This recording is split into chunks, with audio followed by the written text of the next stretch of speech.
بسم اللہ الرحمن الرحیم، الصلاۃ والسلام علیک یا سیدی یا رسول اللہ وعلی آلک و اصحابک نور اللہ۔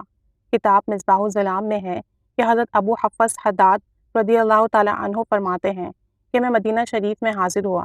ایک وقت ایسا آیا کہ کھانے کو میرے پاس کچھ نہ تھا، بھوک سخت لگی ہوئی تھی اور اسی بھوک اور پیاس میں 15 دن گزر گئے۔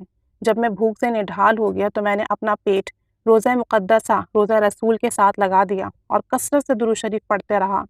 عرض کیا رسول اللہ صلی اللہ علیہ وسلم، اپنے مہمان کو کچھ کھلائیے، بھوک نے نڈھال کر دیا ہے۔ وہیں پر اللہ تعالیٰ نے مجھ پر نیند غالب کر دی، مجھے نیند آ گئی اور سرکار دو عالم صلی اللہ علیہ وآلہ وسلم کی میں نے خواب میں زیارت کی۔ وہاں پر خواب میں سیدنا اکبر صدیق اکبر رضی اللہ تعالیٰ عنہ آپ کے دائیں طرف اور فاروق اعظم رضی اللہ تعالیٰ عنہ آپ کے بائیں جانب اور حضرت علی المرتضیٰ رضی اللہ تعالیٰ عنہ آپ کے سامنے ہیں۔ مجھے حضرت شیر علی خدا رضی اللہ تعالیٰ عنہ نے بلایا اور فرمایا، سرکار دو عالم صلی اللہ علیہ وسلم تشریف لائے ہیں۔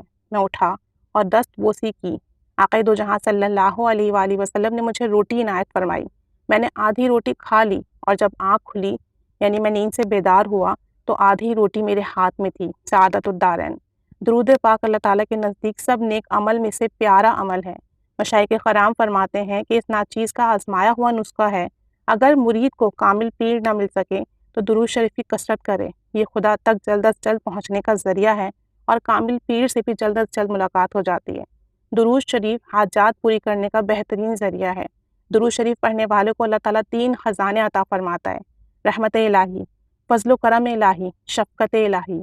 اسی طرح آقا جان صلی اللہ علیہ وآلہ وسلم کے در سے بھی درود شریف پڑھنے کے لیے 3 تحفے ملتے ہیں: سلامتی، شفا اور مغفرت۔ اسی طرح فرشتوں سے بھی درود شریف پڑھنے والے کو 3 تحفے ملتے ہیں: رحمت، سلام اور حفاظت۔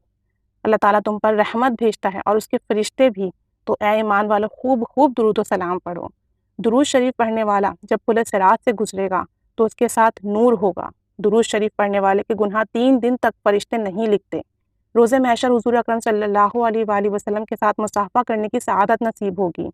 حضرت قتادہ رضی اللہ تعالیٰ عنہ فرماتے ہیں، نبی کریم صلی اللہ علیہ وسلم نے فرمایا کہ بڑے ظلم اور جفا کی بات ہے کہ کسی کے سامنے میرا ذکر ہو اور وہ مجھ پر درود نہ پڑھے۔ اللہ تعالیٰ ہمیں خوب خوب درود و سلام پڑھنے کی توفیق عطا فرمائے، دونوں جہاں کی خیر عطا فرمائے، اور درود پاک کے تحفے اللہ کی طرف سے، نبی کریم صلی اللہ علیہ وآلہ وسلم کی طرف سے اور فرشتوں کی طرف سے ہمیں عطا فرمائے اور ہماری جائز دعائیں مراد حاجات پوری فرمائے۔ خوب کثرت سے درود شریف پڑھیے کہ آقا جان صلی اللہ علیہ وسلم ہم پر نزل کرم فرمائیں اور دین و دنیا میں، دنیا اور آخرت میں ہمیں اس کی خوب برکتیں ملیں، خوب خیر و بھلائیاں ملیں اور ہماری تمام جائز دعائیں مراد حاجات پوری ہوں اور اللہ تعالی ہم سے راضی ہو۔ آمین بجاہ النبی الآمین صلی اللہ علیہ محمد صلی اللہ علیہ وآلہ وسلم۔